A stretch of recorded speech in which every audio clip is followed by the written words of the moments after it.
দিকে দিকে তৃণমূলের অফিস থেকে উদ্ধার হলো জব কার্ড, ভোটার কার্ড, আধার কার্ড। বীরভূমের নানুরে আবার মাঠে পড়ে থাকতে দেখা গেল শয়ে শয়ে ভোটার কার্ড। রবিবার সকালে কীর্ণাহারের পশ্চিম পাড়ার মাঠে দেখা যায় এই ছবি। স্থানীয় সূত্রে দাবি, উদ্ধার হওয়া কার্ডের বেশিরভাগই পূর্ব বর্ধমানের কেতুগ্রাম বিধানসভা এলাকার ভোটারদের। সকালে ম্যাক্সিমাম 1000-2000 পিস ভোটার কার্ড পড়ে আছে। এফিক নাম্বারগুলো কিন্তু একই।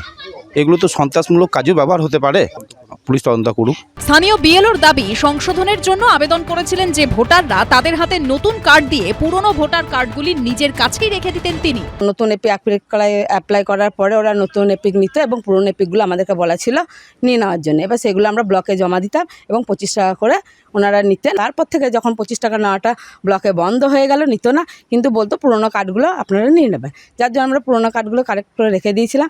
এতদিন আমার কাছেই ছিল। কিন্তু কোনো বিএলও কি এভাবে অন্যদের ভোটার কার্ড রেখে দিতে পারেন? এই বিএলওরা যারা তৃণমূলের চাপে কাজ করেছে এবং তৃণমূলের ষড়যন্ত্রের শিকার হয়ে এইভাবে প্রকৃত ভোটারদের বঞ্চিত করেছে, তাদের বিরুদ্ধে কমিশন ব্যবস্থা নেবে। প্রয়োজনীয় সরকারি আধিকারিকদের বিরুদ্ধেও ব্যবস্থা নিতে হবে। অন্যদিকে পশ্চিম মেদিনীপুরের গড়বেতায় তৃণমূলের অফিস থেকে উদ্ধার হয়েছে গুচ্ছ গুচ্ছ জব কার্ড ও ভোটার কার্ড।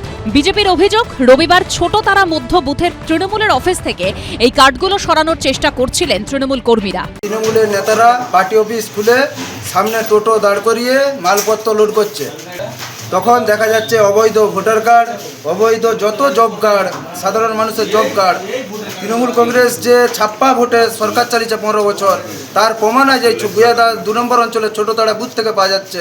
সম্মানীয় মুখ্যমন্ত্রী শুভেন্দু অধিকারী দাবি করেছিলেন যে অবৈধ ভোটার কার্ড, অবৈধ রোহিঙ্গা যে পশ্চিমবাংলায় দিকে দিকে ছেয়ে গেছে, সেটাই আজ তার জলজ্বলন্ত প্রমাণ। এইটাই ছিল মমতা ব্যানার্জির ভোট ব্যাংক। তৃণমূলের অফিসে এত আধার কার্ড, জব কার্ড কোথা থেকে এলো, খতিয়ে দেখছে গড়বেতা থানা। ভাস্কর মুখোপাধ্যায়, রানা দাস ও সোমনাথ দাসের রিপোর্ট, এবিপি আনন্দ। বিধানসভায় ছিলেন শুভেন্দু অধিকারীর এক্সিকিউটিভ অ্যাসিস্ট্যান্ট, তার সর্বক্ষণের ছায়াসঙ্গী। সেই আত্মসহায়ক চন্দ্রনাথ রথকেই গুলিতে ঝাঁঝরা করে দিয়েছিল দুষ্কৃতীরা।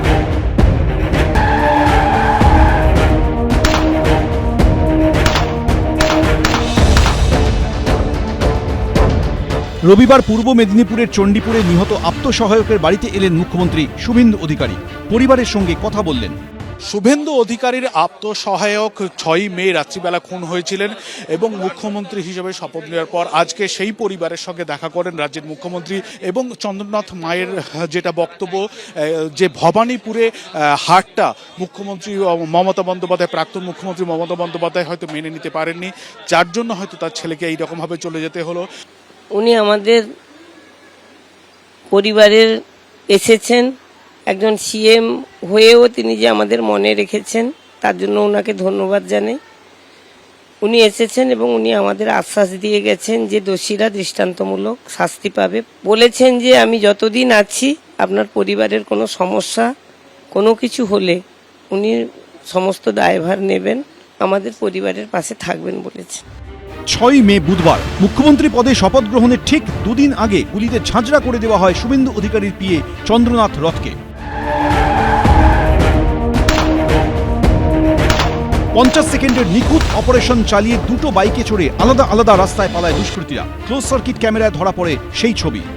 বাড়ির লোক হয়তো ভাবতেই পারেন, যদি তিনি আমার সহায়ক না হতেন বা আমি ভবানীপুরে মুখ্যমন্ত্রীকে না হারাতাম, তাহলে হয়তো এই তরুণ যুবকটিকে চলে যেতে হতো না। সেই হত্যাকাণ্ডের 4 দিনের মাথায় 2 রাজ্য থেকে গ্রেফতার করা হয় 3 অভিযুক্তকে। উত্তরপ্রদেশের বালিয়ায় পুলিশের এসআইটির জালে ধরা পড়ে শার্প শুটার রাজ সিং। অন্য 2 অভিযুক্ত ময়াঙ্ক রাজ মিশ্রা এবং ভিকি মৌর্যকে ধরা হয় বিহারের বক্সার থেকে। সেই ঘটনার তদন্তভার এখন সিবিআই এর হাতে। এই অবস্থায় এদিন ছেলের খুনিদের দৃষ্টান্তমূলক শাস্তি চেয়েছেন চন্দ্রনাথ রথের মা। আমার মনে হয় ভবানীপুরের হাটটা মাননীয় মানতে পারেননি। ভেবেছিলেন হয়তো শুভেন্দুবাবুর উপরে হামলাটা তো করতে পারছেন না, ওনারা তার ডান হাতটাকে যদি ভেঙে দেওয়া যায়, এই জন্যই আমার ছেলেকে নির্মমভাবে হত্যা করা হয়েছে, এটা আমার মনে। আমি মা হিসাবে চাইব দৃষ্টান্তমূলক দোষীরা শাস্তি পাক এবং কেন খুন হতে হলো সেটাও তদন্তে বেরিয়ে আসুক। রবিবার নিহত আত্মসহায়কের বাড়িতে গিয়ে পূর্ব মেদিনীপুরের জেলা পুলিশ সুপার অংশুমান সাহাকে ডেকে পাঠান মুখ্যমন্ত্রী। নিহত চন্দ্রনাথ রথের পরিবারের নিরাপত্তায় যেন কোনো খামতি না থাকে, সেই নির্দেশ দেন শুভেন্দু অধিকারী। এরপর এদিন কলকাতার উদ্দেশ্যে রওনা দেন মুখ্যমন্ত্রী। বিটন চক্রবর্তী, এবিপি আনন্দ, পূর্ব মেদিনীপুর। এবিপি আনন্দ, এগিয়ে থাকে, এগিয়ে রাখে।